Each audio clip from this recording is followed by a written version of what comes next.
Baik, kita mulai aja. Bismillahirrahmanirrahim. Assalamualaikum warahmatullahi wabarakatuh. Alhamdulillahirabbil alamin. Alhamdulillahilladzi arsala rasulahu bil huda wa dinil haq liyudhhirahu 'alad dini kulli wa kafa billahi shahidan. Asyhadu an la ilaha illallah wahdahu la syarika la wa asyhadu anna Muhammadan abduhu wa rasuluh.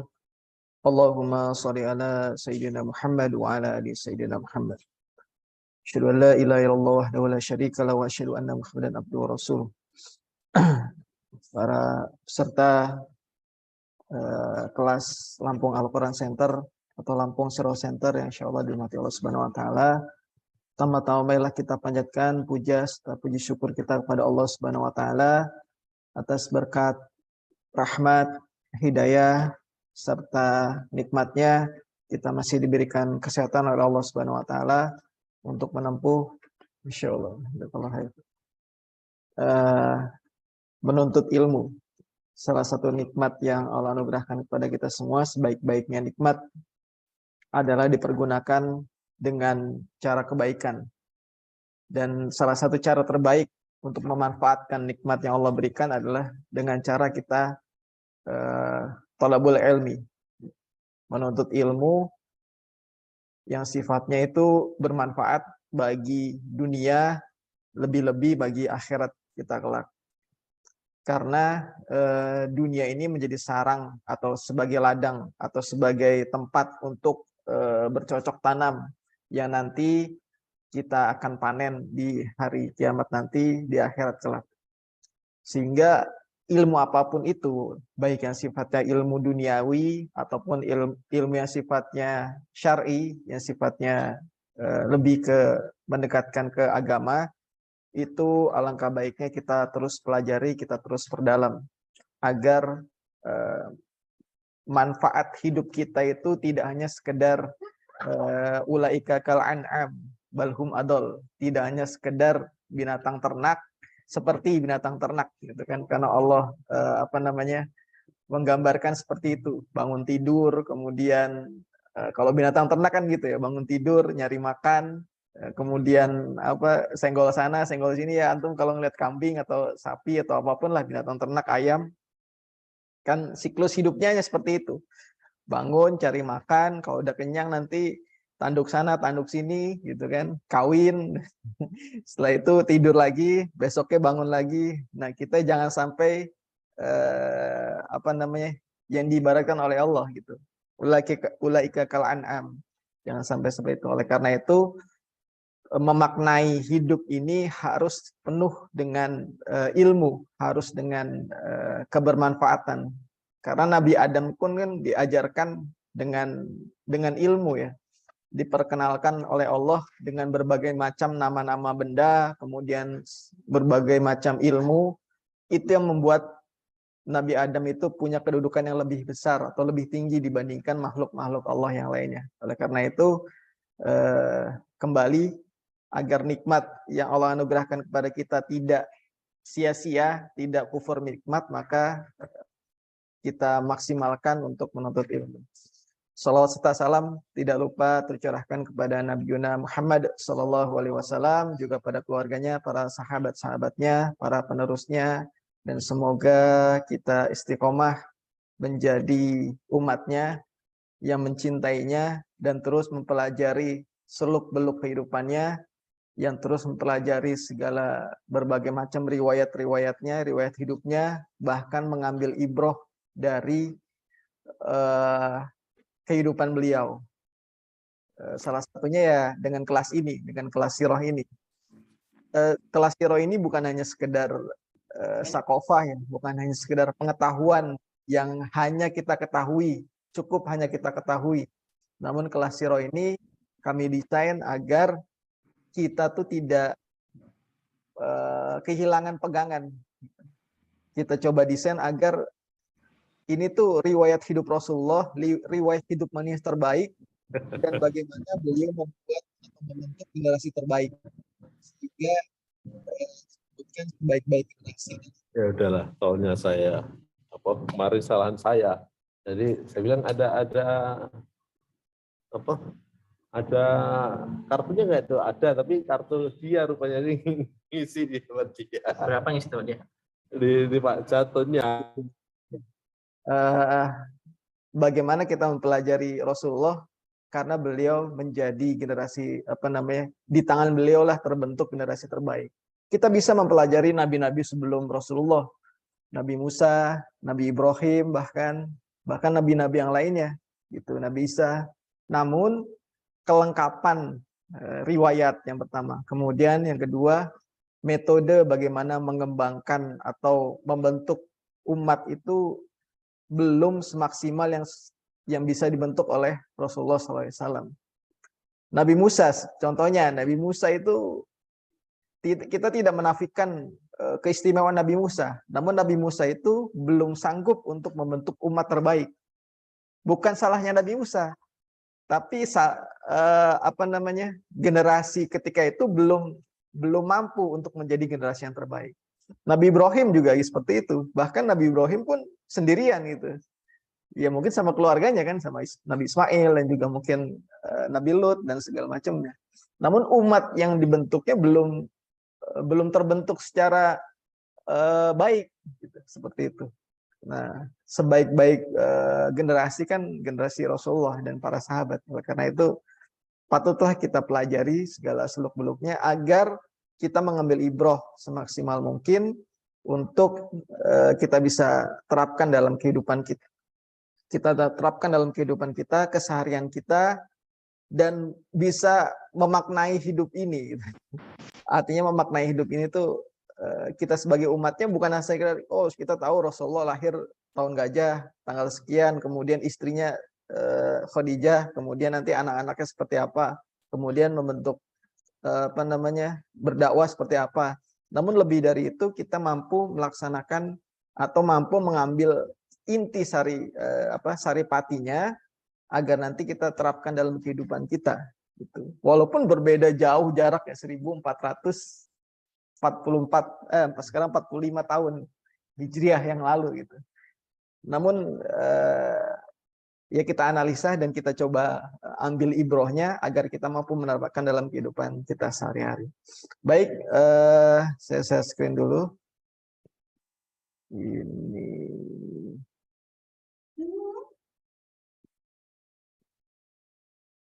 Oke. Tentang profil anak-anak Rasulullah Shallallahu Alaihi Wasallam. Kemarin pekan lalu kita sudah membahas pernikahan Rasulullah SAW dengan Bunda Khadijah ya. Mudah-mudahan menyimak ya, nggak hadir menyimak rekamannya ataupun yang hadir bisa mengingat-ingat kembali karena baru sepekan yang lalu ya. Pernikahan yang terjadi di masa jahiliyah kan, tentunya di masa jahiliyah, namun bisa kita jadikan model, sebuah model pernikahan yang luar biasa ya, yang terjadi di masa jahiliyah, namun Allah tetap menjaga segala sesuatunya terkait dengan pernikahan tersebut. Artinya jauh dari konsep jahiliyah, walaupun terjadi di masa jahiliyah gitu, sehingga kita bisa tetap relevan untuk mengambil ibroh, mengambil uswah bagi kita semua. Dan bahkan bisa jadi kan tidak menyalahi secara syariat ketika syariat Islam itu sudah diturunkan tentang pernikahan di kemudian harinya, setelahnya ya. Kan ketika itu Rasulullah belum menjadi nabi dan belum diturunkan hukum-hukum syariat. Namun secara relevansi dengan hubungan dengan syariat Islamnya itu tidak bertolak belakang walaupun terjadi di masa jahiliyah. Karena mulai dari cara pernikahan, ya kan kalau cerita pekan lalu kan tidak terjadi sesuatu yang melanggar syariat sepertinya. Kalau syariatnya sudah ada ketika itu, tapi kan belum ada syariat dan memang tidak melanggar syariat. Bagaimana Bunda Khadijah itu tanda kutipnya ya nembak Rasul gitu kan kalau anak zaman sekarang ngomongnya ya. Kemudian bagaimana mengajukan diri sebagai seorang istri untuk menikah dan segala macamnya. Jadi mulai dari cara pernikahan, kemudian masalah-masalah yang sangat esensial dari pernikahan yaitu dibangun setelahnya ya. kalau antum baca dibangun berdasarkan konsep pasangan atau konsep zaujiyah dalam Al-Qur'an gitu.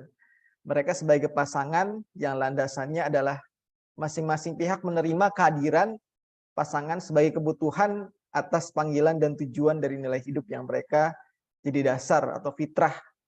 Bunda Khadijah yang menikah Rasulullah itu karena ada suatu kehampaan jiwa kan, kalau Ustadz Hafiz kemarin sampaikan ya, ada hal yang hilang dari Bunda Khadijah yang itu ternyata ditemukan dalam sosok Rasulullah gitu, ditemukan dalam sosok yang ada pada Rasulullah SAW. Bunda Khadijah bukan seorang yang matre karena beliau sudah kaya. Bunda Khadijah juga bukan seorang yang menginginkan calon suami yang tampan gitu kan. Ya karena Bunda Khadijah sudah menjanda 2 kali sehingga sudah mengenal bagaimana seluk-beluk dalamnya laki-laki, sudah mengenal gitu kan. Beliau juga tidak mencari popularitas karena sudah populer gitu, sudah tenar gitu kan. Jadi yang beliau cari adalah kehampaan jiwa, hal-hal yang ada yang hilang gitu, yang itu ditemukan dalam sosok Rasulullah, dan sehingga terjadilah pernikahan tersebut gitu. Sehingga beliau menepikan atau meminggirkan faktor lain ya. Sekarang kan kalau cewek-cewek zaman sekarang ya kebanyakan melihat faktornya kekayaan gitu kan. Kalau mau menikah ya, kalau perempuan ya, walau alam gitu. Atau karena ketampanannya gitu kan, wih ganteng nih. Ya paling sebulan 2 bulan udah selesai tuh gantengnya gitu. Kalau menikah karena ganteng gitu. Kekayaan ya Bunda Khadijah udah cukup kaya gitu, atau hal-hal yang lain yang di luar dari itu, sehingga fitrahnya yang ingin dicari itu ditemukan dalam sosok Muhammad, sosok Rasulullah SAW ketika itu. Kemudian seiring berjalannya waktu ya, ya seperti pada umumnya rumah tangga pada umumnya, bahwa terjadi kebahagiaan di sana, di dalamnya terjalinlah konsep pasangan gitu. Yang satu menerima kekurangan yang lain dan segala macamnya gitu. Sehingga kebahagiaannya muncul gitu. Bahagia bukan hanya karena harta. Walaupun dengan harta besar kemungkinan untuk bahagia. Tapi nggak mesti ada harta baru bahagia seperti itu. Sehingga bisa juga bahagia itu walaupun dalam kondisi yang kekurangan. Ya kalau kita ambil contoh kan siapa Bunda Sayyidah Fatimah dan Ali kan sepertinya ya kalau kita kaji lebih dalam nggak cukup kaya-kaya amat gitu ya kan, kondisinya sangat memprihatinkan bahkan miskin gitu seperti itu. Namun sepanjang hidupnya mereka selalu bahagia gitu. Nah, antara Fatimah dan Ali, bahkan Fatimah itu menjadi salah satu 4 wanita ya kan dari penghulu para wanita selain dari Bunda Siti Asia ya kan, istri Firaun, kemudian Maryam ya kan binti Imron, kemudian Bunda Khadijah dan juga Sayyidah Fatimah seperti itu. Walaupun Fatimah nggak kaya-kaya amat kan, bahkan cenderung kondisinya kekurangan, namun kebahagiaan itu bisa muncul tanpa adanya kebanyakan kecukupan harta gitu, seperti itu. Nah, sehingga setelah pernikahan ini kemudian Allah menganugerahkan putra-putri kepada Rasulullah SAW. Dan ini ya yang menjadi salah satu keistimewaan juga. Karena Rasulullah SAW itu menikah dengan, setelah Bunda Khadijah wafat ya, meninggal, menikah dengan wanita lain, dengan banyak istri. Namun tidak ada yang, Allah tidak menakdirkan keturunan kepada mereka. Allah hanya menakdirkan keturunan Rasulullah dari Bunda Khadijah. Kecuali nanti ada di akhir-akhir itu ada Maria ya, Maria Al-Qibtiyah dari Mesir, itu hadiah dari Raja Mesir, dan Rasulullah menikah dengan Maria dan menghasilkan anak Ibrahim, walaupun nanti meninggal dunia di waktu kecil. Seperti itu. Selain itu Rasulullah tidak memiliki anak kecuali dari Bunda Khadijah, dan ini yang diangkat oleh Rasulullah ketika di kemudian hari nanti menikah dengan Bunda Aisyah. Kemudian Aisyah itu sempat cemburu gitu dengan Bunda Khadijah yang sudah meninggal gitu. Ya, subhanallah gitu kan. Ya istri Rasul aja cemburu kan. cemburu, kamu masih mengungkit gitu kan, ya Rasul, baginda Rasul, kenapa engkau masih mengungkit kan wanita tua ya bla bla bla gitu kan. Rasulullah sampaikan kepada Aisyah bahwa itulah keistimewaan Khadijah, keistimewaan Bunda Khadijah, bahwa dia memberikan keturunan yang tidak diberikan keturunan kepada istri-istriku yang lain. Nah, seperti itu. Jadi disitulah keistimewaan dari pernikahan Rasulullah SAW dengan Bunda Khadijah. Seperti itu. Artinya kelebihan Bunda Khadijah dibandingkan istri-istri yang lain adalah beliau memberikan Rasulullah SAW ditakdirkan untuk memiliki keturunan. Dan bagian yang tema pada hari ini adalah kita ingin membahas profil anak-anak Rasulullah Shallallahu Alaihi Wasallam. Yang ini mungkin jarang dibahas ya dalam kronologi ya. Biasanya kan setelah pernikahan nanti baru masa Rasulullah peran sosialnya lebih luas lagi. Apalagi nanti ada renovasi Ka'bah. Ya, di situ peran Rasulullah lebih sentral lagi ya sebagai penentu peletak dari Hajar Aswad. Setelahnya kemudian baru masuk masa kenabian, menjelang kenabian, tahanus dan segala macamnya. Profil anak-anak Rasulullah biasanya kalau di buku-buku yang ditulis para ulama itu diletakkan di bagian akhir dari buku gitu. Jadi tidak masuk dalam kronologi. Ya kalau menunggu seperti itu nanti akan sangat lama kita baru mengenal anak-anak atau mengenal keluarga Rasulullah. Nah, di sela-sela itu kami coba menyelipkan bagaimana profil anak-anak Rasulullah SAW agar ya kita lebih mengenal lagi ya, nggak sekedar sosok Rasulnya, nggak sekedar akhlaknya, tapi kita sedikit mengenal bagaimana keluarga Rasulullah, terutama dari anak-anak dan juga cucu-cucunya. Jadi ketika ditanya berapa jumlah anak Rasul, nah, kan agak riskan atau agak agak kurang pas kalau kita nggak tahu, bahkan berdebat gitu kan, kayaknya 5 deh, apa 6 apa 7 gitu, kemudian berapa cucu Rasul. Nah kita juga kan harus paling tidak harus tahu gitu agar kita paham. Artinya kan kalau kita mengidolakan seorang kan pasti akan semua hal yang berkaitan dengan orang tersebut akan kita pelajari detail, siapa istrinya, siapa anak-anaknya, ya, seperti itu. Nah, kita coba masukkan tema ini, selipkan walaupun tidak masuk dalam kronologi karena riwayat-riwayat yang berkaitan dengan kelahiran, kemudian urutan dari anak nomor berapa, siapa dan segala macamnya itu juga ulama berbeda pendapat. Jadi nggak sama gitu.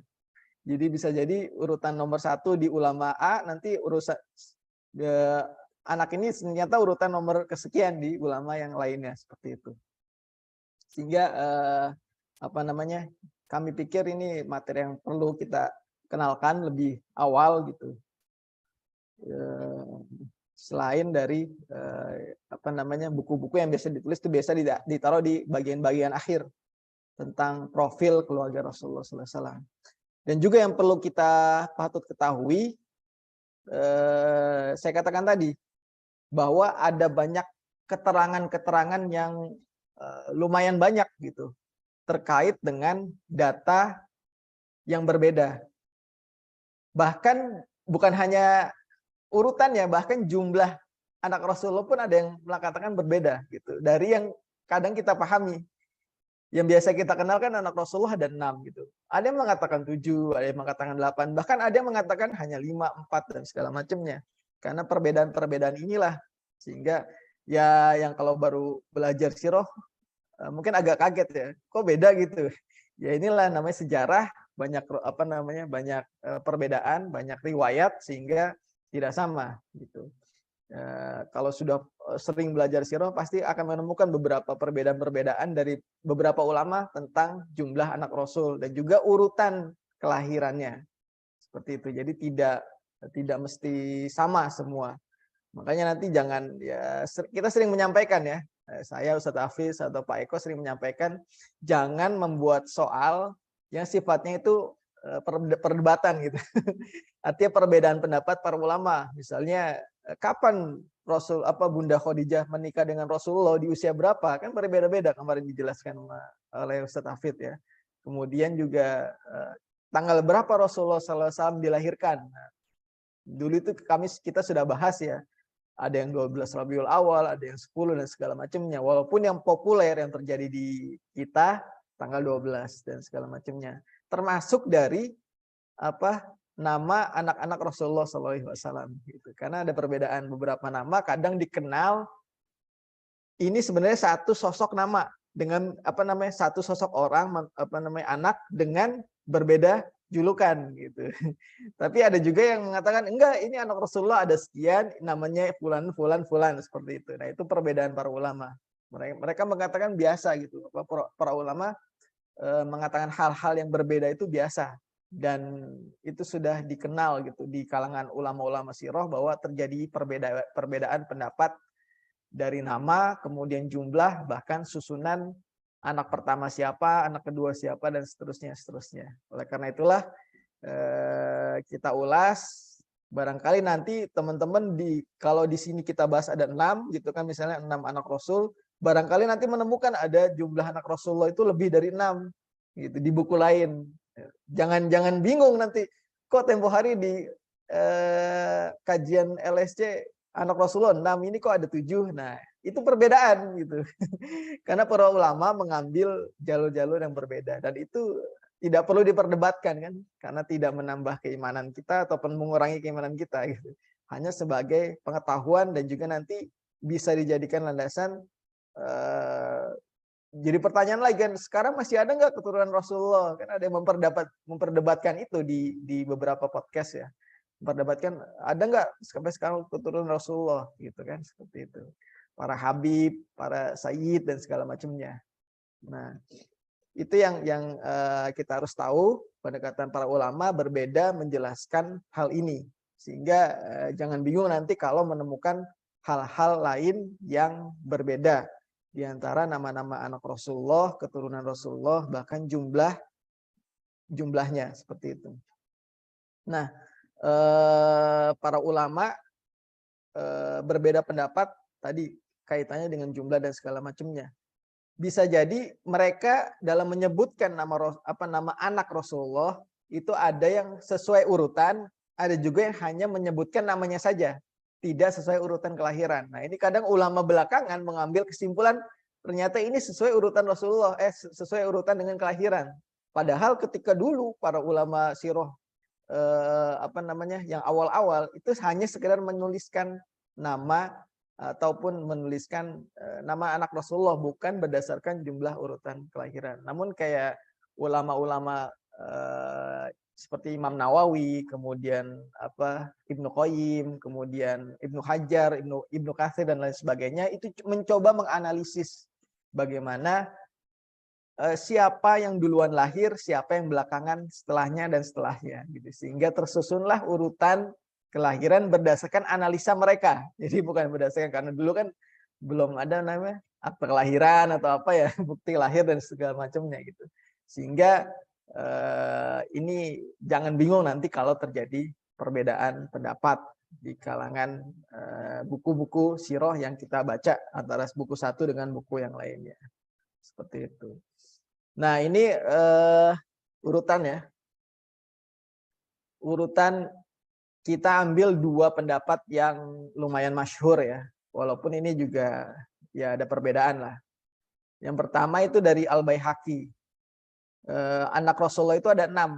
Yang pertama Al-Qasim, kemudian Zainab, setelah itu Abdullah, Ummu Kulthum, Fatimah, dan Ruqayyah. Nah, ini urutan kelahiran menurut Al-Baihaqi. Namun ada beberapa ulama yang menyanggah ini gitu. Nah, kan perbedaan. Ada ulama yang menyanggah hal ini terjadi kejanggalan gitu. Kenapa? Karena kalau ngelihat riwayat-riwayat yang lain seperti misalnya Ruqayyah ditempatkan di urutan paling akhir gitu kan. Kemudian Abdullah di nomor 3 gitu kan. Nah, Ruqayyah ini kan kalau dianalisa Fatimah saja lahirnya tahun ke-5 sebelum kenabian. Nah, kalau kira-kira Fatimah lahir tahun ke-5 sebelum kenabian, Ruqayyah lahir tahun keberapa nih? Apakah setelah kenabian atau beberapa tahun sebelum kenabian? Karena nanti peristiwanya Ruqayyah ini ikut hijrah ke Habasyah bersama Utsman bin Affan gitu, bersama suaminya, dan itu sudah menikah. Dan itu di kisaran tahun ke-6 ya atau ke-4 ya, Habasyah itu ya. Tahun ke-4 Hijriah, kisaran tahun ke-4 Hijriah itu tahun ke-4 kenabian. Jadi sebelum hijrah. Jadi tahun ke-4 kenabian sudah ikut hijrah ke Habasyah. Artinya apa? Ruqayyah itu masih kecil kan? Kalau dia itu lahir sebelum masa kenabian beberapa tahun. Ya ambillah paling 2 tahun sebelum kenabian. Jadi kan ditambah masa kenabian, jadi kisaran umur 6 tahun. 6 tahun sudah menikah, kemudian ikut hijrah, nggak mungkin. Analisa para ulama ini nggak pas ini. Karena Fatimah saja lahir 5 tahun sebelum kenabian. Ruqayyah lahirnya kapan nih? Ya kan? Bisa jadi sebelum kenabian beberapa tahun, ya kita ambillah kalau 5 tahun sebelum kenabian, paling tidak menyusui dan segala macam, taruhlah 3 tahun atau 2 tahun sebelum kenabian. Jadi kan nanti hijrah ke Habasyah tahun ke-4 kenabian, jadi ikut hijrah usia 6 tahun, nggak mungkin, karena itu perjalanan yang sangat jauh dan membutuhkan fisik yang sangat kuat. Dan itu sudah menikah, gitu kan? Dikisahkan sudah menikah ketika nanti ada kisah hijrah ke Habasyah bersama Utsman bin Affan, dipimpin oleh Utsman bin Affan. Dan nanti lebih nggak masuk akal lagi, Ruqayyah melahirkan di Habasyah. Itu usia 6 tahun sudah melahirkan atau usia 8 tahun sudah melahirkan, ya nggak masuk akal karena usia produktifnya kan belum di tahun sekian, sehingga akan sangat janggal menurut Imam Al-Baihaqi. Ya walaupun ini ada beberapa ulama yang mengakui ini gitu. Ya inilah perbedaan, salah satu contoh ya perbedaan pendapat di karangan para ulama, sehingga harus ada analisis, harus ada kajian-kajian lebih mendalam lagi gitu berkaitan dengan urutan kelahiran. Nah, sehingga kami lebih prefer menurut Ustadz Asep ya, guru kami, mengambil riwayat menurut Imam An-Nawawi.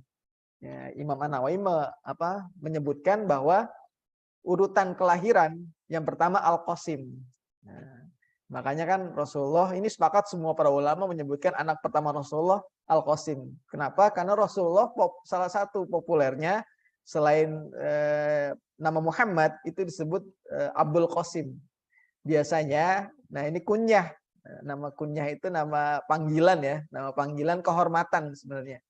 Kenapa banyak orang Arab tuh namanya Abu-Abu gitu. Sebenarnya bukan nama aslinya gitu. Abu Bakar, Abu Lahab dan segala macam, itu nama panggilan atau nama kunyah, menggambarkan suatu kehormatan.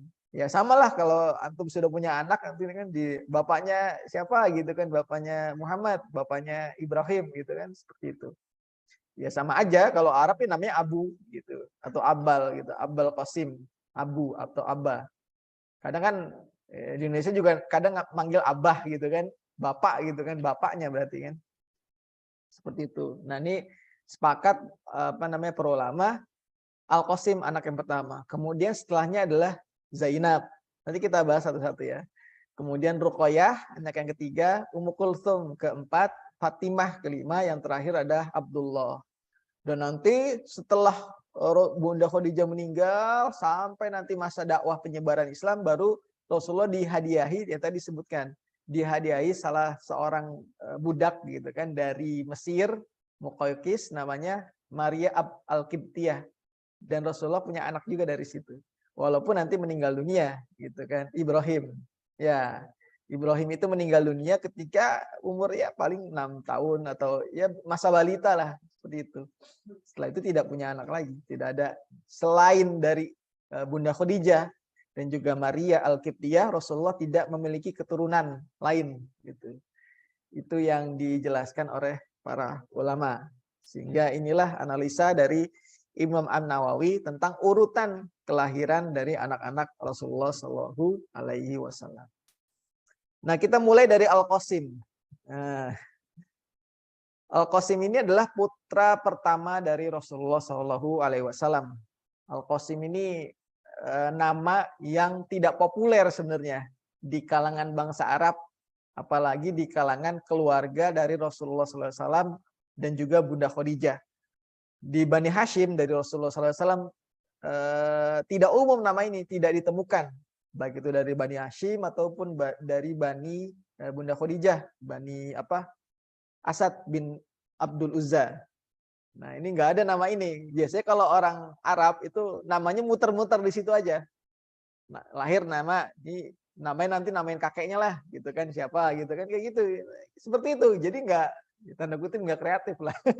Ya namanya itu aja. Nanti si anak ini lahir namanya ya Zaid gitu. Makanya akan ditemukan nama banyak banyak nama Zaid, banyak nama Al-Ash gitu kan, banyak nama Abdullah apalagi kan. Abdullah bin Umar, Abdullah bin Ja'far. Semua anak sahabat tuh beberapa rata-rata kayak agak bingung nih siapa Abdullah siapa nih gitu kan. Abdullah bin Abbas gitu kan. Ya banyak gitu kan. Abdullah bin Mas'ud itu sahabat Rasulullah Abdullah kebanyakan namanya Abdullah gitu. Karena ngikut semua. Atau Utsman juga banyak. Ya, selain Utsman bin Affan ada Utsman yang lain ya gitu kan. Bahkan ayahnya Abu Bakar juga Utsman namanya gitu. Abu Bakar sendiri kan Abdullah bin Utsman. Sehingga nama Al-Qasim ini nama yang tidak familiar gitu. Nama yang jarang ditemukan dalam silsilah keluarga Rasulullah Bani Hashim ataupun Bunda Khadijah dari Bani Asad bin Abdul Uzza. Nah, Rasulullah sebenarnya memiliki apa ya? Kecenderungan memberikan nama itu sebuah doa gitu kan. Ya. Karena banyak dari sahabat Rasulullah nanti ketika masuk Islam namanya ini kayaknya kata Rasulullah nggak sesuai, nggak srek, makanya diganti kan sama Rasulullah. Nama kamu jangan ini gitu, nama kamu gantilah nama kamu. Oleh karena itu ketika masuk Islam beberapa sahabat Rasulullah diganti namanya gitu. Ya antum misalnya kalau hijrah atau pindah gitu atau mencoba untuk memperbaiki nama, ya boleh itu sunnah gitu kan. Memperbaiki nama, mengganti nama itu sunnah kalau namanya itu kurang baik gitu atau namanya buruk. Tapi kalau namanya udah benar gitu kan dibelikan oleh orang tua ya nggak perlu diganti-ganti lah gitu kan. Nggak perlu diganti siapa gitu kan yang memang ini. Walaupun bukan dalam bahasa Arab ya. Kadang-kadang kita aneh-aneh. Nama siapa? Dermawan. Ya sudah itu udah bagus kan, suka menderma gitu kan. Atau namanya siapa yang bahasa-bahasa Sanskerta, bahasa Indonesia juga nggak masalah gitu. Bunga, itu udah bagus bunga. Diganti bahasa Arab, Az-Zahra gitu kan sama aja kan. Bunga juga gitu kan. Sama gitu. Tapi kalau namanya kurang baik, membawa keburukan, bahkan doanya jelek, nama siapa? Al-Baqarah gitu. Ini nama Al-Qur'an nih siapa? Al-Baqarah. Sapi namanya kan. Tapi ya nggak baik, nggak bagus gitu pengertiannya, penjelasannya, sehingga perlu diganti. Nah ini Al-Qasim sendiri dipilih sebagai nama yang baru, yang Rasulullah itu sangat-sangat selektif dalam memberikan nama, karena nama adalah doa. Kalau nama Anam itu artinya apa, Nam? Tidur? Serius? Hah? Itu bahasa apa? Antum Muhammad Anam ya? Khairul Anam. Oh itu udah khair. Masya Allah. Itu udah bagus kan? Jadi udah mantap lah gitu. Artinya ya nggak perlu diganti gitu. Sini ada Dwi gitu kan, ada Kristanto di Zoom ini ya. Kalau namanya sudah bagus ya silahkan gitu. Nah, Rasulullah SAW sangat selektif memberikan sebuah nama ya. Artinya Rasulullah sering mengganti ketika orang masuk Islam tuh sering mengganti nama orang ketika nggak srek atau nggak pas gitu. Jadi sunnah juga mengganti nama kalau nggak sesuai gitu. Karena nama itu artinya sebuah doa. Nah, Al-Qasim, arti Al-Qasim ada yang tahu Al-Qasim? Bukan Kasim ya, Kasim Cina ya. Kerajaan Cina itu kan Kasim itu pengawal apa namanya? Pembantu raja ya, Kasim itu kan bahasa Arab Al-Qasim. Nah, Al-Qasim sendiri maknanya itu kosma. Kosma atau kisma, artinya pembagian atau bagian. Kok bagian gitu kan? Apa nih maksudnya gitu. Nah, sesuatu ketika dibagi, maka Al-Qasim adalah orang yang membaginya apa namanya? Dengan adil. Nah, Rasulullah ingin menjadikan anak ini menjadi seorang yang pembagi yang adil gitu.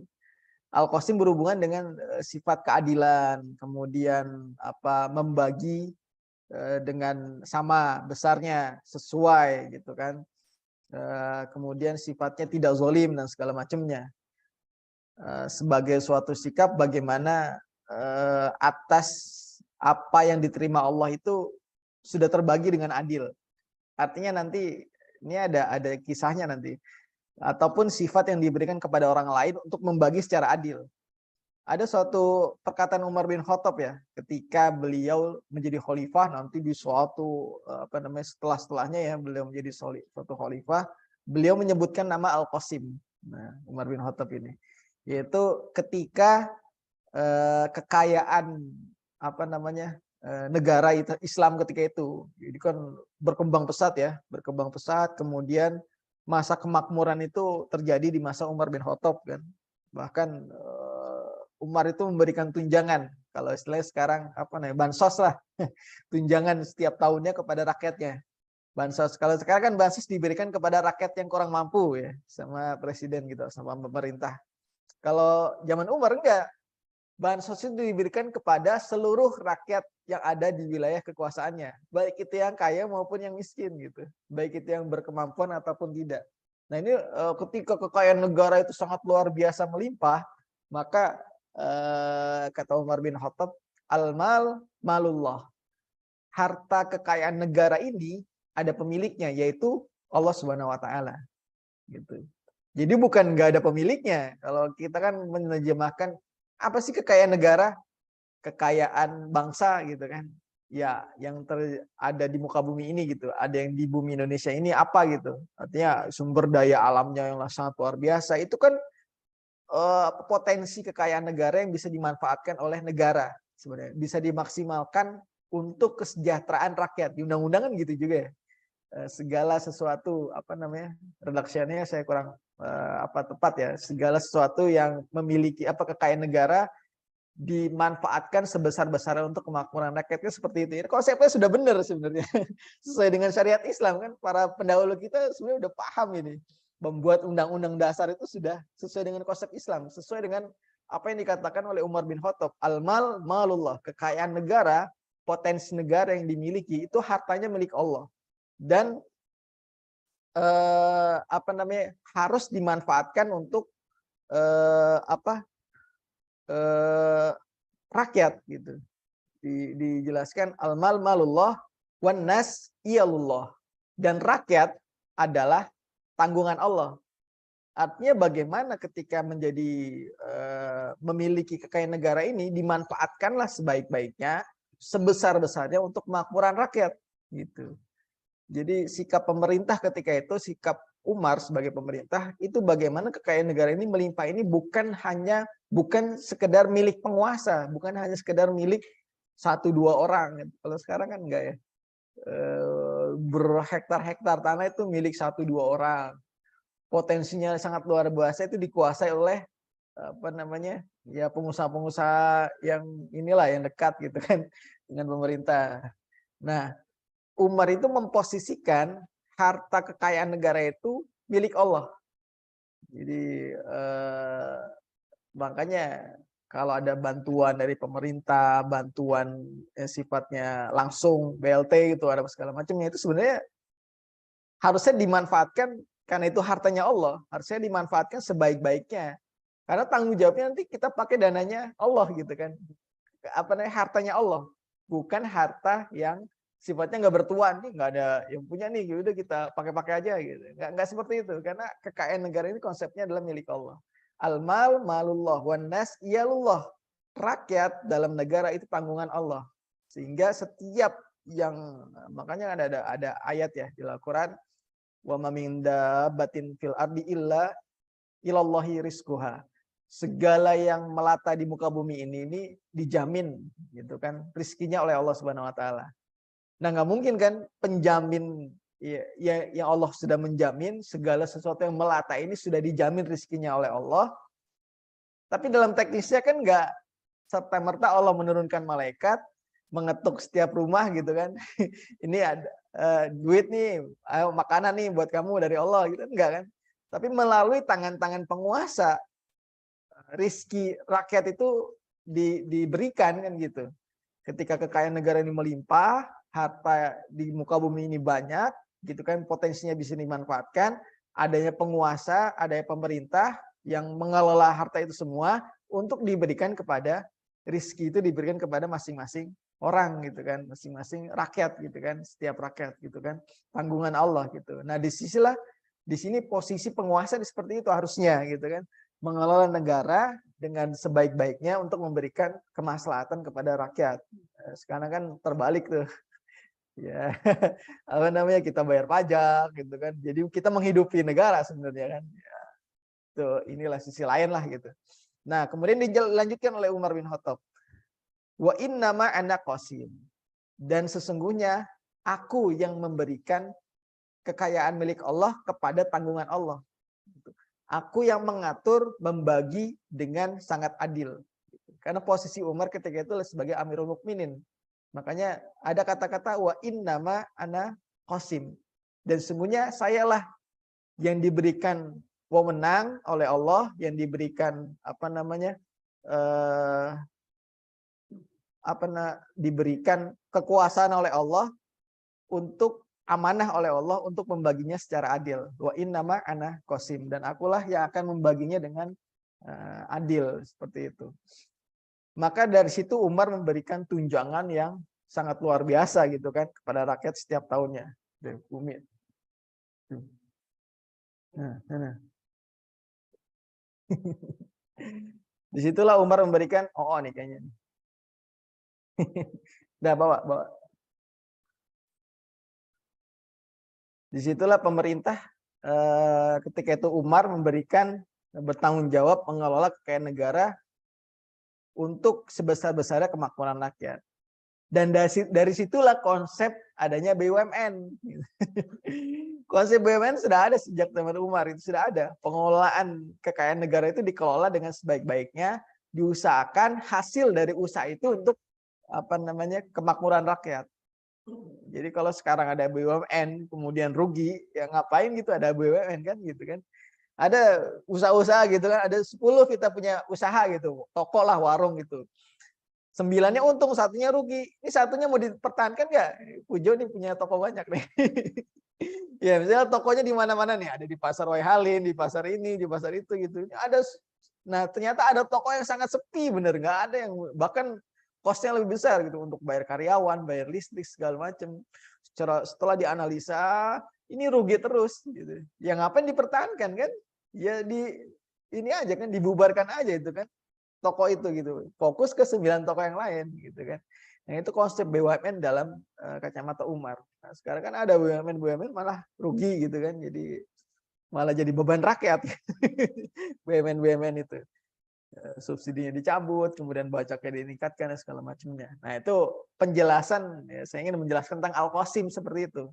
Jadi Umar menjelaskan ana qasim gitu, saya diberi amanah oleh Allah untuk membagi harta yang diberikan kekayaan negara ini untuk kemakmuran rakyat secara adil. Nah, itu pengertian dari Al-Qasim. Al-Qasim artinya adalah keadilan. Keadilan yang sifatnya berdampak, amanah yang berdampak kepada orang yang sangat banyak. Gitu. Nilai dasarnya adalah nilai dasar yang diinginkan oleh Rasulullah untuk masalah-masalah keadilan. Dan juga masalah sosial, artinya Rasulullah itu punya visi dalam memberikan nama anak aja sudah punya visi kan. Ini anak harus menjadi Al-Qasim yang mengatur urusan orang banyak, memberikan maslahat, membaginya secara adil. Masya Allah gitu kan. Jadi nggak sekedar ngasih nama anak Al-Qasim sudah gitu, tanpa ada pengertian-pengertian atau penjelasan yang di balik itu gitu. Karena Rasulullah itu punya jiwa sosial yang sangat tinggi. Sejak muda gitu, sebelum menikah Rasulullah tuh punya peran sosial yang sangat tinggi. Kita sudah belajar kan, adanya hilfu fudul, adanya ikut kontribusi dalam perang Fijar dan segala macamnya, itu kan bagaimana peran Rasulullah itu sudah masuk di kancah masyarakat. Usia-usia muda itu sudah masuk di kancah peran masyarakat. Yang kalau hari ini kayaknya masih main game gitu kan, masih minta uang sama orang tua gitu. Rasulullah enggak. Nah, Rasulullah mulai dari bahkan setelah menikah nanti punya peran yang sangat luar biasa lagi. Terus sampai nanti istilahnya kalau sekarang nggak perlu lagi pasang-pasang baleho tuh di pinggir-pinggir jalan. Udah pastilah gitu kan, kepilih gitu. Karena peran sosialnya ya ini seharusnya harus dibangun gitu buat para yang nyalon ya, yang nyalek gitu kan atau yang jadi wali kota, bupati. Peran sosial itu seharusnya dibangun sudah sejak sebelum-sebelumnya. Bahkan 5 tahun sebelum pemilu ini harus sudah punya peran sosial. Sehingga nanti ketika pemilu, nggak perlu lagi kenalan, ngasih kartu nama, pasang-pasang nempel-nempel banner gitu kan, segala macam. Karena orang sudah kenal, sudahlah ini orang sudah punya peran sosial yang sangat luar biasa. Ini Rasulullah seperti itu. Peran sosialnya sangat luar biasa. Jadi kalau ada pencoblosan, kayaknya nyoblos Rasul semua itu kalau dulu ada pemilu ya gitu. Nah, ini jiwa sosialnya sangat luar biasa. Nah, sehingga Rasulullah menjadi apa namanya Muslim, ya ini ya apa namanya kembali lagi kepada diri kita. Kalau kita ingin berkaca kepada Rasulullah, Rasulullah itu punya peran sosial yang sangat luar biasa. Inilah peran seorang Muslim itu seharusnya seperti itu. Tidak hanya sekedar bisa ngaji, tidak hanya sekedar bisa sholat, puasa, itu kan ibadahnya ibadah kepada Allah aja. Tapi peran sosialnya harus juga luar biasa, bermanfaat bagi orang banyak di masyarakat, bahkan tidak menjadi beban. Seorang Muslim seharusnya seperti itu, menjadi solusi di masyarakat, menjadi problem solving ya, pemecah permasalahan. Walaupun kita nggak jadi pemimpin, misalnya harus jadi RT dulu lah baru bisa, enggak. Apa yang bisa kita lakukan di masyarakat kan gitu. Itu peran sosial seorang Muslim kan seperti itu. Jadi nggak mengurung diri, kemudian yang penting saya dan keluarga saya soleh gitu. Yang lain masa bodoh, enggak. Yang lain biarin aja lah maksiat, biarinlah itu main judi urusan mereka gitu kan. Saya yang penting nanti masuk surga, enggak. Justru peran sosial itu sudah dilakukan Rasulullah dan inilah harusnya kita ambil ibrohnya. Bahwa ciri seorang Muslim adalah berperan sosial yang baik di masyarakat. Karena itulah salah satu dari sarana metode risalah gitu. Mengembalikan kemanfaatan seorang Muslim itu sebanyak-banyaknya kepada banyak orang gitu. Semaksimal mungkin kita bisa berperan kebaikan di masyarakat kepada banyak orang. Nah, kemudian menjadi kunyah. Bukan kunyah ya, kunyah makan mungkin ya. Kunyah itu panggilan. Jadi saya katakan orang-orang Quraisy, bangsa Arab itu suka dengan gelar-gelar. Sehingga selain Rasulullah Muhammad namanya, itu disebut Abul Qasim atau Abul Qasim. Nah, ini ada riwayat lagi dan ceritanya nih. Kenapa? Dan ini populer. Jadi Rasulullah ketika sudah menjadi nabi ataupun sebelum menjadi nabi sudah dipanggil sebagai Abul Qasim. Bahkan ada ininya, syairnya ya, atau ada salawatnya kalau nggak salah, sering dikumandangkan gitu. Abul Qasim, Abul Qasim. Gitu. Artinya apa? Artinya ayah Qasim gitu. Ya sama kayak antum nanti punya anak namanya siapa? Ayahnya. Dan biasanya dinisbatkan kepada anak pertama. Jadi kurang tepat kalau anak kedua, misalnya anak pertama kita perempuan, misalnya siapa? Hafsah misalnya. Anak keduanya Abdullah. Saya maunya dipanggil Abu Abdullah gitu. Salah, kurang tepat gitu. Ya memang anak pertama, walaupun anak pertamanya perempuan, jadi Abdul Hafsah gitu. Atau Abdul Fatimah, ketika anak pertama kita Fatimah. Nggak masalah gitu. Karena Umar pun dipanggil sebagai Abdul Hafsah gitu. Sebagai bapaknya Hafs. Atau ibunya Ummul Hafsah gitu kan. Atau Umi siapa gitu. Sama kayak Indonesia, itu ibunya si Dinda misalnya. Atau ibunya siapa gitu kan. Seperti itu. Itu panggilan kehormatan. Karena disebut Abul Qasim. Jadi memanggil orang dengan kehormatan, bentuk kehormatan. Seperti Ali kan disebut Abul Hasan ya, Abul Hasan karena anak pertamanya Hasan. Jangan terbalik ya, anak pertama Hasan, yang kedua Husain. Kadang orang siapa nih yang duluan, Hasan apa Husain? Husain itu bentuk bentuk tasjir ya, bentuk mudanya dari Hasan. Kayak Abu Hurairah. Hurairah kan kucing kecil ya. Abu Hurairah gitu kan. Hasan kecilnya itu Husain. Jadi adik ke junior lah. Kalau main bola Neymar junior gitu kan. Bapaknya namanya Neymar, adanya apa anaknya Neymar junior gitu. Sama Hasan jadi Husain atau apa namanya? Yang lain sebagainya lah. Kalau ada bentuk tasgirnya jadi adeknya gitu. Jadi bukan yang tua Husain, yang tua itu Hasan. Baru yang kedua Husain seperti itu. Nah, ini ada kisah di Madinah ketika Rasulullah SAW sudah hijrah ke Madinah. Ini ada disebut Abul Qasim sama orang Yahudi. Ini orang Yahudi menyebut dia Abul Qasim. Kisahnya adalah ketika itu pemukiman Rasulullah kan di Bani Najjar. Gak jauh dari pemukiman orang-orang Yahudi di Bani Qainuqa ya. Ya biasalah menambah pemukiman, anak-anak main biasa gitu. Nah, anak-anak kecil main nih, anak Yahudi main di Bani Najjar. Rasulullah suka melihat dia ini anak kecil, suka bilang, wahai anak Yahudi gitu, apa baik Rasulullah kepada anak Yahudi itu. Kemudian anak Yahudi itu juga menjadi apa Rasulullah menjadi favorit gitu, menjadi populer di anak Yahudi ini, menjadi idola lah karena akhlaknya, karena kebaikannya dan segala macamnya. Walaupun bapaknya si anak ini sangat membenci Rasulullah. Kebencian itu luar biasa gitu.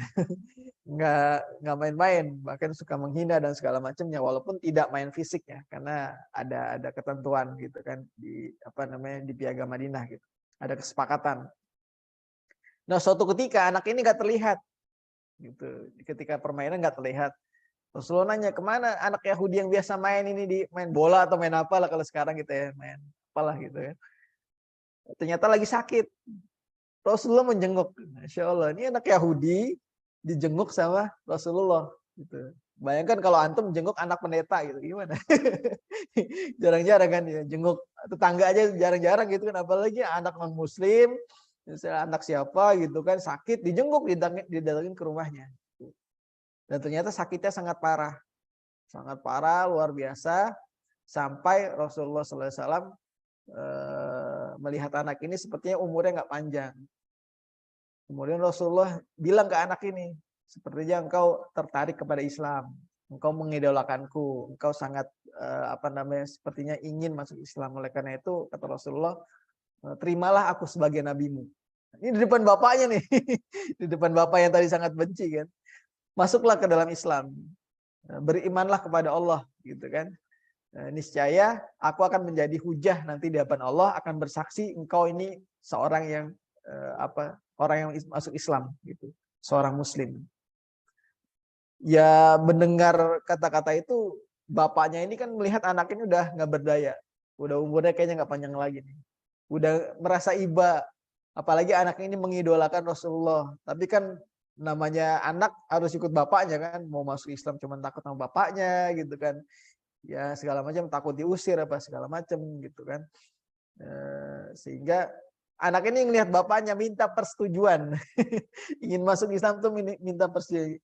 Bapaknya melihat, tadinya benci bapak ini sama Rasulullah. Ya sekali-kali antum itulah ketika ada kayak anak pendeta gitu kan sakit, lu masuk Islam aja gitu kan. Nanti insya Allah gitu kan segala macam. Ya, itu kalau berani ya. Nah bapaknya ngelihat udah nggak tega, akhirnya bapaknya menyebutkan ati Abul Qasim. Ikutilah apa kata-kata Abul Qasim. Insya Allah. Jadi anak ini meninggal dalam keadaan bersyahadat dan bersaksi bahwa Nabi Muhammad itu utusan Allah dan masuk Islam gitu. Seperti itu. Artinya seorang Yahudi yang membenci aja ketika ingin menjadi menginginkan atau mencari kehormatan gitu kan, membuat Rasulullah terhormat, itu menyebutkan Abul Qasim seperti itu. Nah, Qasim ini meninggal di Mekah ketika usia balita ya, nggak relatif masih kecil seperti itu. Kemudian yang kedua itu Abdullah. Abdullah ini anak bungsu Rasulullah, lahir di masa setelah Islam. Di masa setelah Islam, kemudian meninggal di Mekah. Sama meninggalnya ketika usia balita. Jadi dua anak laki-laki Rasulullah itu, bahkan nanti ketiga Ibrahim itu meninggal semuanya ketika masih usia-usia kecil gitu, usia-usia balita. Nah, ini ada riwayat sepeninggal Abdullah, Al-As bin Wa'il ini tokoh yang sangat luar biasa ya. Kita sudah membahas nama ini ya. Sebelum-sebelumnya mempunyai peran yang sangat luar biasa di Mekah gitu, di Quraisy, dan punya posisi yang sangat tinggi. Al-As bin Wa'il ini bapaknya dari siapa? Sahabat Rasulullah, Amru bin As. Nah, ini bapaknya Al-As. Jadi bapaknya Amru bin As, ini Al-As bin Wa'il, tokoh yang sangat luar biasa dari Bani Saham. Ini mengejek Rasulullah dengan menyebut ketika meninggal nih Abdullah, mengejek Rasulullah menyebutkan abtar. Abtar ya. Engkau adalah yang putus garis keturunan karena anak laki-laki engkau tuh dua-duanya meninggal gitu kan. Ini lahir di masa Islam ya. Ketika nanti Zainab sudah lahir, Ruqayyah sudah lahir, Ummu Kulsum dan juga Fatimah sudah lahir, nih anak yang keenam meninggal. Jadi Al-Qasim sudah meninggal lebih dulu, itu kan sebelum-sebelumnya. Ini Abdullah sangat disayang oleh Rasulullah karena apa? Ini anak laki-laki setelah 4 putrinya, sangat disayang oleh Rasulullah, namun meninggal. Ketika sedih-sedihnya Rasulullah ditambah sedih dengan perkataan dari Al-As bin Wa'il ini, engkau adalah orang yang sangat putus keturunannya, garis keturunan. Ingat ya, dalam budaya jahiliyah itu keturunan sangat diagung-agungkan. Ya, kita tahu sendiri kan suku itu lahir dari keturunan. Suku-suku di Mekah, Bani-Bani itu kan hubungannya dengan keluarga, hubungannya dengan keturunan. Dan biasanya keturunan itu diidentikan dengan anak laki-laki. Kalau anak perempuan nanti akan menikah dengan suku lain, makanya ngikut ke suku lainnya gitu kan, bukan ikut ke sukunya dia. Tapi kalau anak laki-laki dia akan membawa garis keturunan. Ini budaya jahiliyah ya. Akan membawa garis keturunan turun ke bawahnya gitu kan, Bani Hashim, kemudian turun itu kan suku-suku yang berdasarkan keturunan. Nah, keturunan ini diagungkan dalam budaya jahiliyah gitu kan. Ya, walaupun sekarang juga diagungkan kan, ketika nikah antum kan kadang ditanya gitu. Atau dari mana, anaknya siapa gitu kan. Siapa bapaknya kan pasti kadang ditanya seperti itu. Walaupun enggak semua ya. Nah, anak laki-laki ini model untuk membangun suatu bani, suatu keturunan, kehormatan, hubungannya nanti dengan, apalagi anak laki-laki ini bisa membawa perdagangan gitu kan, kekayaan, apalagi kebesaran dan segala macamnya. Maka ketika Abdullah meninggal, ini dihina sama Al-As bin Wa'il. Kamu ini, kata Al-As, kamu ini udah gak ada keturunan lagi, kata Al-As ini kepada Rasulullah. Masya Allah. Jadi penghinaan mereka itu sangat luar biasa. Gitu. Penghinaan kepada Rasulullah itu sangat luar biasa. Karena punya anak, apalagi laki-laki, suatu kebanggaan bagi orang-orang Quraisy ketika itu. Karena akan membawa dampak yang sangat luar biasa bagi sukunya. Gitu. Bisa berperang, berdagang, kekuatan, kehormatan, dan segala macamnya itu berdasarkan anak laki-laki. Gitu. Jahiliyahnya itu. Gitu. Makanya mereka tuh banyak anak gitu.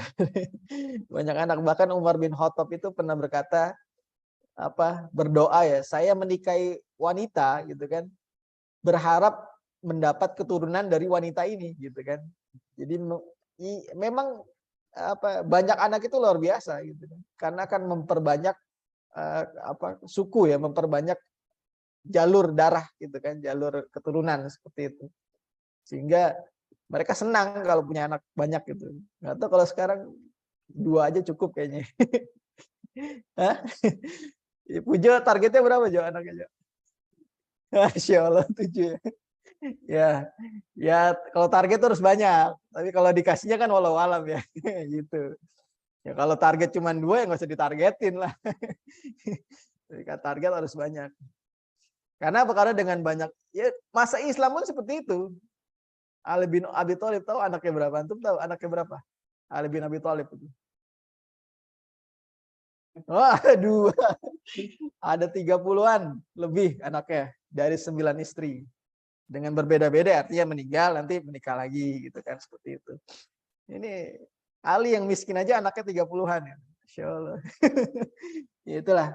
Karena apa? Karena luar biasanya anak itu pertama bisa membawa risalah ya, artinya kita sebagai seorang yang muslim sudah paham agama, dengan banyak anak akan memperbanyak orang yang paham dengan Islam, sehingga para pejuang Islam pun menjadi sangat banyak gitu. Walaupun nanti tetap diperhitungkan masalah hal-hal yang lainnya secara manusiawi ya.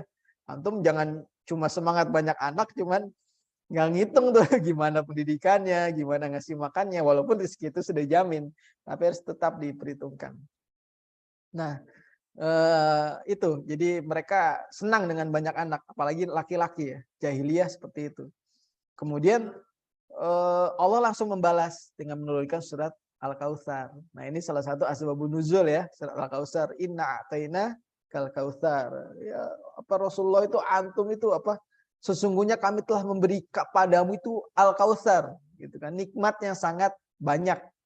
Jadi luar biasa gitu.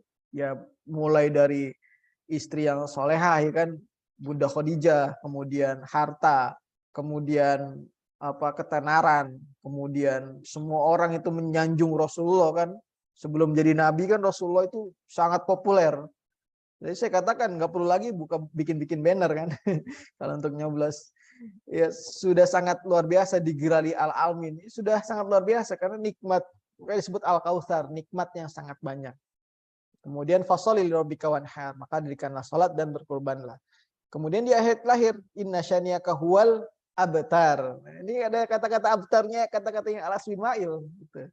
Sesungguhnya orang yang membencimu, maksudnya siapa? Al-As bin Wa'il. Sebenarnya dia yang putus gitu. Yang benci kamu dia yang putus gitu. Bukan kamu Muhammad, tapi Al-As ini yang akan terputus nikmatnya. Bahkan keturunannya, bahkan kan anaknya siapa? Amr bin As malah masuk Islam kan.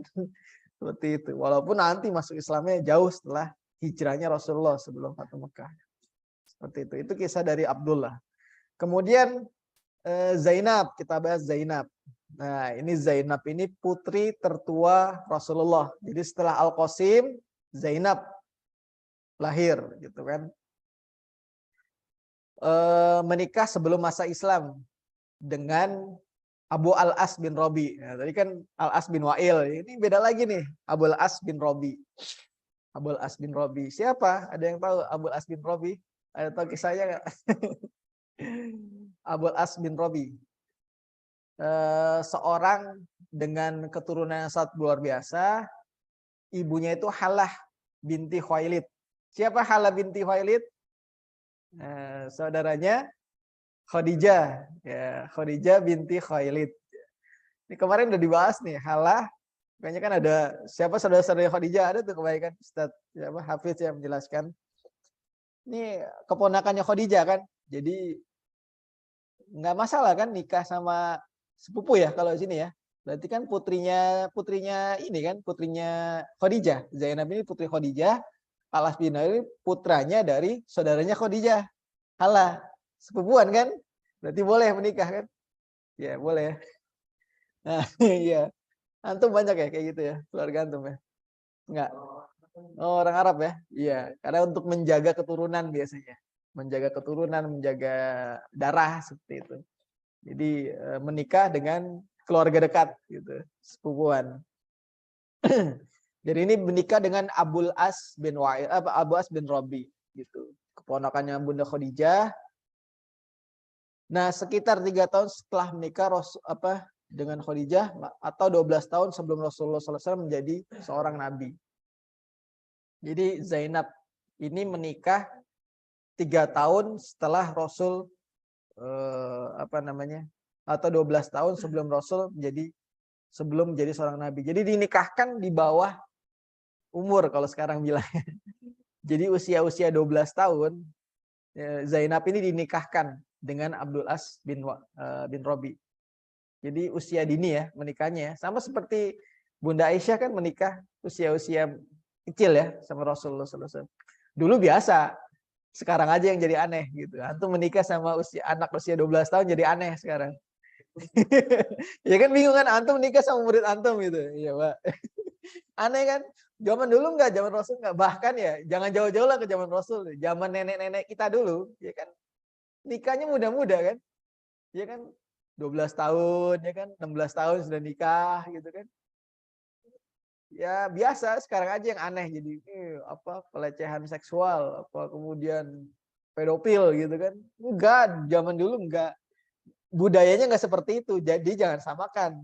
Kadang apa ada orang-orang yang enggak suka dengan Islam menyebut Rasulullah SAW sebagai apa pecinta anak kecil gitu kan, pedofil dan segala macamnya. Zaman dulu biasa menikah dengan anak usia di bawah tahun tuh biasa, di bawah umur tuh biasa. Dan itu enggak jadi hal yang tabu. Gitu. Ya bahkan nenek kita 2 generasi, 3 generasi sebelum kita itu menikahnya kan usia muda. Makanya ada usia yang sangat panjang gitu kan. Buyut kita masih ada kan gitu karena menikahnya di usia muda gitu. Coba kalau buyut kita usia 30 tahun nikah. Anaknya nenek kita usia berapa tuh kan? Jadi nggak ketemu nanti. Tapi kita masih bisa ketemu beberapa. Saya pernah ketemu dengan buyut saya. Jadi ibu, nenek, buyut gitu. Jadi masih sempat ketemu itu walaupun sekarang sudah meninggal. Itu nikahnya muda. Ini biasa nikah muda gitu. Nah, ini Zainab dinikahkan di usia di bawah 12 tahun dengan Abul As bin Robi. Ini keluarga dari Bani Asad. Tahu Bani Asad? Bani Asad ini bani yang sangat luar biasa ya. Dia mengagungkan kehormatan, meninggikan sangat luar biasa. Orangnya kalem-kalem ya, seperti Bunda Khadijah. Kemudian nanti banyak sahabat Rasulullah dari Bani Asad dan orangnya nggak keras, kalem-kalem dan segala macamnya. Mereka kaya-kaya gitu dan pendidikannya luar biasa, terpelajar lah. Makanya ada Warqa bin Nawfal, itu kan keluarganya Bani Asad kan. Kemudian ada Hakim bin Hizam. Hakim bin Hizam itu yang nanti menghadiahkan parlemennya Quraisy itu dia beli gitu. Kayak istilah gedung Senayan dia beli tuh untuk dakwah gitu kan. Luar biasa gitu. Nah, Abul As ini nggak masuk Islam ketika Rasulullah berdakwah. Namun ingat, nanti kita bahas ya. Orang-orang Quraisy tidak semuanya memusuhi Rasulullah. Jadi jangan salah ya, nggak semua orang Quraisy itu memusuhi. Bahkan mayoritas tidak memusuhi dakwahnya Rasulullah. Yang memusuhi dakwahnya Rasulullah itu orang-orang yang petinggi-petinggi, al-mala, orang-orang kaya, penguasa-penguasa itu yang memusuhi Abu Jahal, Abu Lahab, Al-As bin Wa'il dan segala macamnya. Itu mereka penguasa-penguasa. Tapi secara umum, secara sosial, Rasulullah nggak dimusuhi. Bahkan banyak kan yang nitip dagangan sama Rasul, yang nitip apa barang-barang ke Rasul gitu kan. Walaupun mereka nggak masuk Islam, termasuk Abul As ini. Walaupun jadi menantu Rasul gitu kan, suaminya Zainab, namun tidak masuk Islam ketika Rasulullah awal-awal berdakwah. Nanti masuk Islamnya jauh setelah hijrah. Setelah proses hijrah, perang Badar, baru mulai tertarik kepada Islam. Gitu. Nah ini walaupun Abul As tidak musuh Rasul, tidak sengit permusuhannya, cukup tahu aja. Gitu. Pernah diajak sama Zainab, ya wahai suamiku, ayo masuk Islam gitu kan. Kata Abul As, ayahmu itu bukan seorang yang pendusta, jadi membenarkan gitu. Bukan juga seorang yang pantas untuk dicela. Karena apa? Sudah dikenali dengan gelar Ar-Amin kan sudah sangat luar biasa. Tapi aku sangat keberatan kata Abul As. Karena takutnya aku menerima Islam gara-gara engkau istriku. Gara-gara engkau istriku dan ayahmu sebagai seorang nabi. Ini sudah mengakui kan. Namun nggak mau masuk Islam gitu. Gara-gara takutnya nanti masuk Islam, takut nanti dicerain gitu. Jadi masuk Islamnya nanti. Aku ingin Islam, tapi nanti ketika melihat bahwa Islam itu benar. Jadi bukan karena istrinya, bukan karena mertuanya, jadi masuk Islam enggak. Nah ini gengsi ya, gengsi yang nggak baik sudah. Nah ini terjadi anak-anak Abul As ya, salah satunya ada 2 anaknya, yaitu Ali, ya, Ali bin Abu Al-As. Sama satu lagi Umamah. Umamah ini yang populer, yang ketika Rasulullah SAW sholat, ya kan? Umamah ini yang naik ke punggung Rasulullah, gitu kan? Umamah ini perempuan ya, ini perempuan, binti Abul Alas. Jadi Umamah, dia populer kisahnya ketika Rasulullah sholat, dia naik ke punggungnya sampai ini sholat berjamaah sampai para sahabat bingung, nih Rasulullah nggak bangkit-bangkit dari sujud gitu. Ternyata Umamah lagi naik kuda-kudaan. Ini kalau kita kan langsung aja naik turun gitu. Kalau jadi imam atau apa gitu. Tapi ini Rasulullah nungguin gitu sampai Umamah puas, setelah turun dari punggungnya baru Rasulullah bangkit dari sujudnya. Ditanya para sahabat, Rasulullah kenapa tadi sujudnya lama? Ini Umamah lagi main di punggung saya. Ini Masya Allah, saking cintanya Rasulullah kepada anak-anak ya. Jadi dipuaskan dulu hati anak-anak itu untuk bermain, bahkan dalam keadaan sholat. Kalau sekarang kan enggak ya, diusir bahkan anak-anak, pergi jangan berisik. Itu. Nggak nyunah itu namanya. Bahkan ada masjid itu ditulisin, anak-anak nggak boleh masuk. Wah, gimana nanti? Kalian ini bakal meninggal. Siapa yang mau masuk masjid kalau bukan di kader dari awal gitu kan? Masya Allah. Ini Rasulullah itu. Umamah aja suruh puas dulu di punggungnya sampai sampai lama gitu kan, baru setelah selesai baru Rasulullah bangkit dari sujud. Luar biasanya Rasulullah pendidikan terhadap anak-anak seperti itu. Nah, Abul As menjadi tawanan. Jadi ketika itu Rasulullah Abul As itu ikut perang Badar di sisi Quraisy. Ya, jadi jangan bingung ya, kok Abul As lawan mertuanya gitu kan. Inilah namanya asobiyah, namanya kesukuan. Walaupun tidak membenci Rasulullah, tidak membenci dakwahnya Rasul, namun kalau sukunya itu sudah memutuskan untuk sesuatu, ya harus ikut. Suka nggak suka, mau nggak mau. Jahiliyah seperti itu gitu. Jahiliyah ya harus seperti itu. Jadi suka nggak suka ya harus perang gitu. Dengan perang lawan mertuanya yang namanya yang bingung kan Zainab, doanya gimana? Zainab ya kalau minta menangkan Rasul, menangkan ayahnya, suaminya jadi mati gitu kan. Tapi kalau menangkan suaminya Muhammad ayahnya jadi kalah gitu kan, seperti itu. Nah, qadarullahnya Rasulullah menang di perang Badar, namun Abul As tidak dibunuh, tidak sempat terbunuh dalam perang, bahkan menjadi tawanan orang Ansor. Orang Ansor ya ketika perang sebut gitu.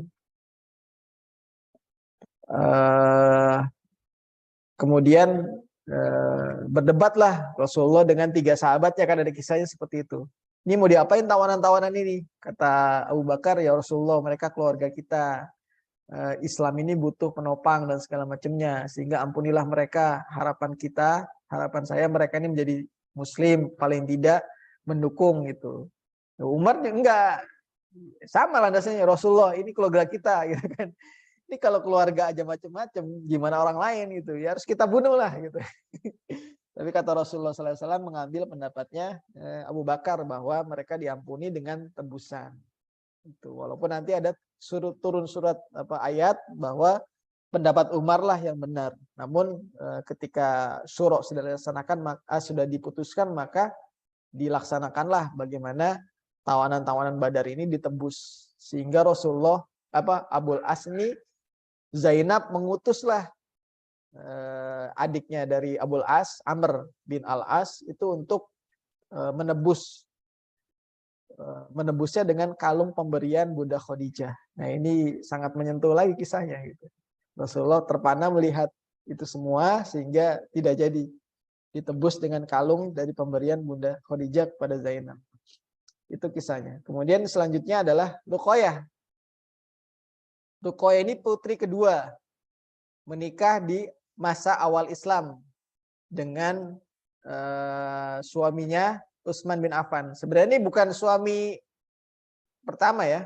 Suami pertamanya itu sebelumnya dinikahkan, kemarin kita dengar kisahnya dari Ustaz Hafiz, bahwa putri-putri Rasulullah itu dinikahkan dengan anaknya Abu Lahab, gitu kan? Itu sebelum masa Islam, gitu kan? Agar Ummu Jamil untuk naik status lah, ya, untuk sejajar dengan Bunda Khadijah. Bagaimana caranya? Maka Ummu Jamil ini, istrinya dari Abu Lahab itu menikahkan anaknya dengan anak-anak dari Khadijah, agar posisi strata sosialnya itu jadi sejajar. Makanya Ruqayyah awalnya itu dinikahkan dengan Utbah bin Abu Lahab, anaknya dari Abu Lahab. Walaupun belum tinggal serumah, lagi-lagi ini nikahnya nikah dini gitu, nikah awal gitu. Mereka belum serumah. Namun qadarullahnya dakwah Islam masuk, kemudian Abu Lahab sengit permusuhannya, maka Ummu Jamil meminta Utbah itu menceraikan Ruqayyah sebagai salah satu bentuk penghinaan kepada Rasulullah SAW. Yang namanya diceraikan kan, apalagi perempuan menghina bener kan, nggak ada apa-apa, ternyata diceraikan, dipaksa cerai gitu. Maka cerai, namun Allah menetapkan lain, kemudian menikahkan dengan laki-laki yang lebih mulia dari Utbah bin Rabi'ah, Utbah bin Abu Lahab, yaitu Utsman bin Affan bin Abdul As bin Umayyah. Seperti itu. Dan beliau ikut hijrah ke Habasyah pada gelombang pertama, lalu kembali ke Mekah. Sempat hamil di Habasyah dan melahirkan anak laki-laki, Abdullah namanya. Ini kan nggak jauh-jauh deh, Abdullah. Ini kakeknya Ruqayyah kan, ayahnya Rasul kan, Abdullah.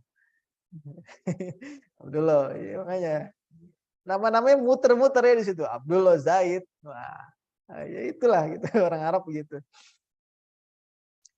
Kemudian meninggal di usia kecil ketika sudah bisa naik di punggung kuda lah, ya sekitaran 6 tahun lah seperti itu.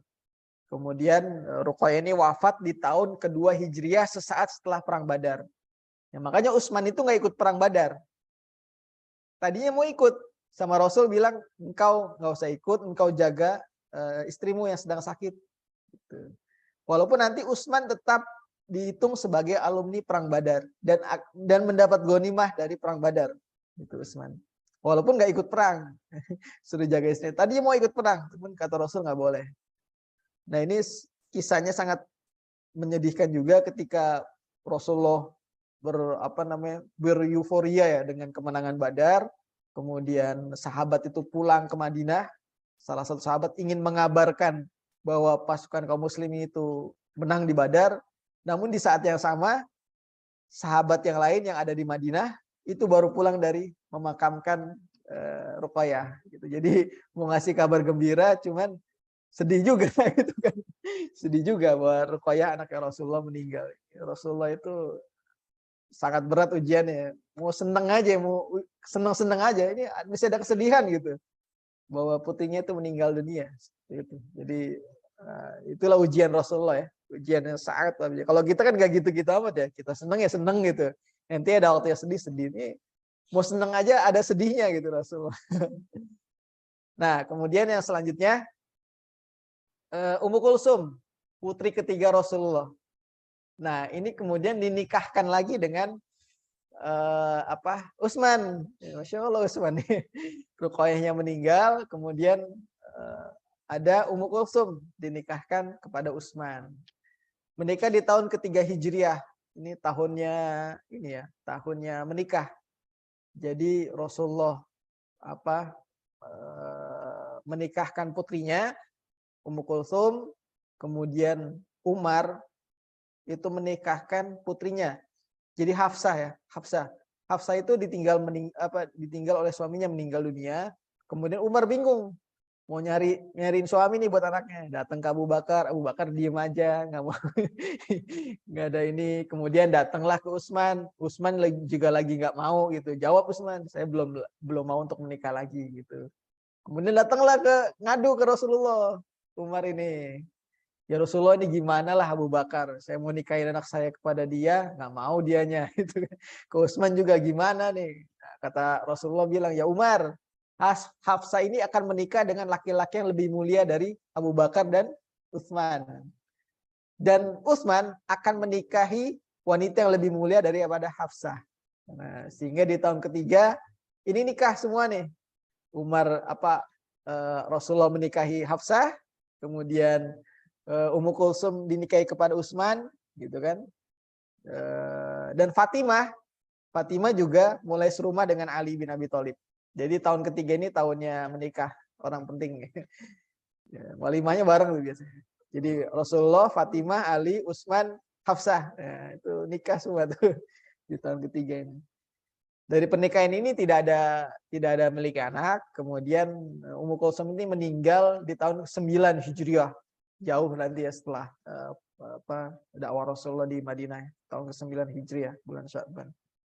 Dan ketika Ummu Kulsum meninggal, bilang seandainya ke Utsman, seandainya saya masih punya putri lagi, maka saya akan nikahkan kamu lagi. Ya, apa sama Utsman gitu. Iya. Iya.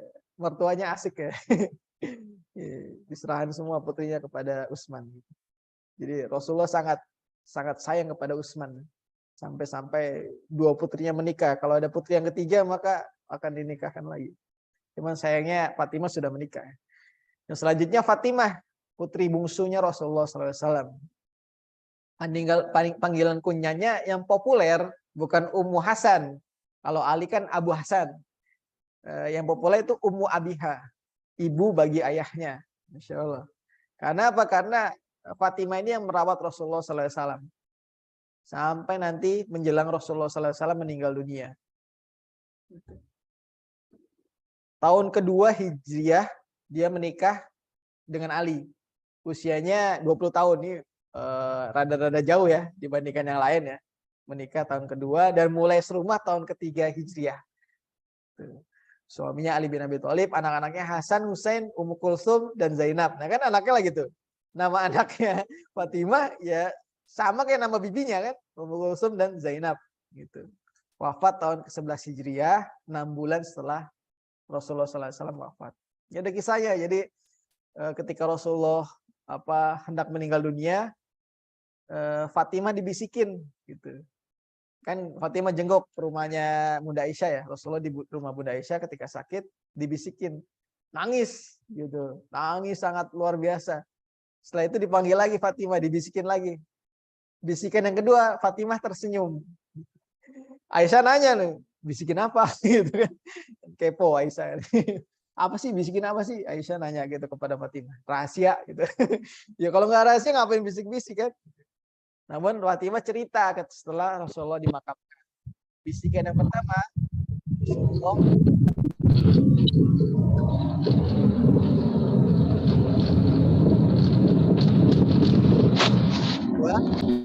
dibisikan bahwa engkau adalah keluargaku yang paling cepat akan menyusulku. Nah, jadi tersenyum Fatimah. Akhirnya artinya apa? Gak lama lagi Fatimah mati gitu, meninggal dunia, akan menyusul Rasul gitu. Kalau antum kan kalau dibisikin, antum umurnya 6 bulan lagi gitu. Bingung kan gitu. Jadi kalau Fatimah enggak tersenyum, dia akan menyusul Rasulullah SAW. Ya itu saja yang bisa disampaikan terkait dengan keturunan dari Rasulullah SAW. Jadi kesimpulannya cucunya Rasul ada berapa?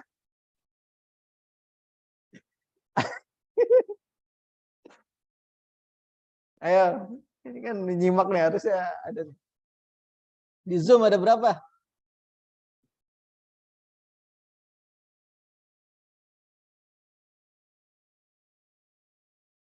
Ayo, boleh di chat nih. Kalau biar ini ada feedback ya.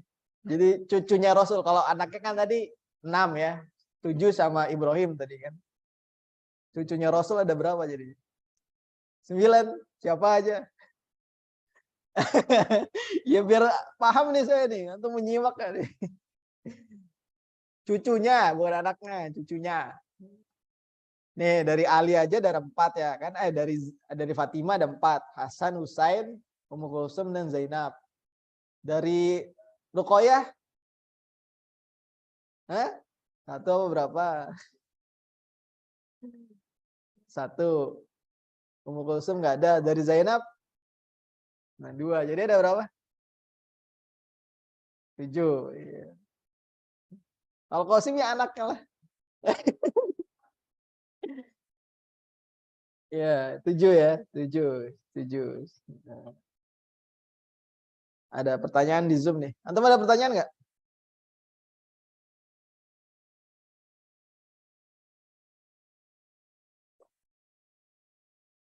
Ya ini ada pertanyaan. Ada literatur yang mengatakan Ummu Kulsum juga menikah dengan Utbah bin Abu Lahab. Nah, mana yang benar? Ummu Kulsum atau Ruqayyah? Nah, ini saya bilang makanya. Dalam sirah itu mesti ada perbedaan. Apalagi riwayatnya itu jauh sebelum Rasulullah menjadi seorang nabi. Mesti ada perbedaan. Yang anak-anaknya Rasul aja berbeda kan, jumlah anaknya berbeda. Ya ini mesti ada perbedaan, bisa jadi Ummu Kulsum menikah dengan Utbah bin Rabi'ah, bukan Ruqayyah. Tapi riwayat lain menyebutkan Ruqayyah yang menikah dengan Utbah bin Rabi'ah, Utbah bin Abu Lahab. Jadi perbedaan-perbedaan ini nggak usah diambil pusing mana yang benar gitu. Ya karena memang sejarah itu mesti, apalagi sebelum masa kenabian, mesti banyak riwayat-riwayat yang berbeda. Seperti itu. Jadi mana yang benar wallahu a'lam bishawab. Tapi data-datanya ya ada gitu. Selama itu ada ulama yang ulama sejarah menuliskan dan tidak jauh perbedaannya gitu kan. Ya kayak kemarin kan usia Bunda Khadijah menikah aja berbedanya sangat jauh kan. Antara 25 tahun sampai 40 tahun kan. Ada yang mengatakan 25 tahun, ada yang mengatakan berapa itu? 30 tahun.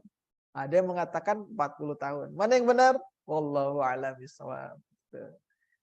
Jadi ya, perbedaan-perbedaan itu biasa dalam sejarah ya. Enggak, karena tidak ditemukan catatan, tidak ditemukan tulisan-tulisan yang menjelaskan bahwa itu valid gitu. Ya karena dulu juga nggak ada buku nikah kan. jadi nggak ini. Ya berdasarkan riwayat-riwayat yang ada aja. Berdasarkan riwayat-riwayat yang ada. Dan itu biasa dalam sirah itu biasa ada perbedaan pandangan atau pendapat. Makanya hindari, kalau antum jadi guru, hindari soal-soal yang menjadi perdebatan para ulama ketika membuat soal ujian. Usia berapakah Bunda Khadijah menikah dengan Rasulullah? Gitu kan. A 25, B 30, C 40. D benar semua ya. Benar semua juga salah kan? Ya nggak ada yang benar lah. Jadi hindari soal-soal yang seperti itu. Karena nanti kalau muridnya lebih pintar, antum yang bingung. Menurut ulama ini Bunda Khadijah menikah usia sekian, menurut ulama ini sekian. Nah, bingung kan jadinya. Selesai lah antum. Jadi hindari soal-soal yang debatable, perdebatan. Dan itu biasa dalam sirah itu biasa. Seperti itu. Bahkan peristiwa-peristiwa setelah kenabian ada beberapa yang berbeda pendapat. Misalnya antara peperangan-peperangan yang satu dengan lainnya ada perbedaan dari sisi jumlah, dari sisi waktu, dari sisi bahkan kronologinya. Perang ini dulu baru perang ini. Ya, peristiwa ini dulu baru peristiwa ini. Ulama lain berbeda. Enggak, peristiwa ini dulu baru peristiwa yang lainnya. Seperti itu. Itu biasa, perbedaan-perbedaan itu biasa. Silahkan yang lain kalau ada pertanyaan. Ya, kalau tidak ada, kita akhiri dengan membaca hamdalah. Alhamdulillahirabbil alamin, dan doa penutup majelis. Subhanakallahumma wabihamdika asyhadu an la ilaha illa anta astaghfiruka wa atubu ilaik. Mudah-mudahan kita tetap istiqomah. Ini yang Zoom juga lumayan ya, ada 10 ya. Yang hadir di offline juga lumayan. Nggak apa-apa. Walaupun satu murid, saya tetap ngajar. Artinya ini bagian dari syiar dan mempelajari seluk-beluk Rasulullah ini suatu keistimewaan yang tersendiri lah. Ya, kalau dibilang mujizatnya Rasulullah ya sirah nabawiyah salah satunya seperti itu. Baik, assalamualaikum warahmatullahi wabarakatuh. Jazakallahu khairan.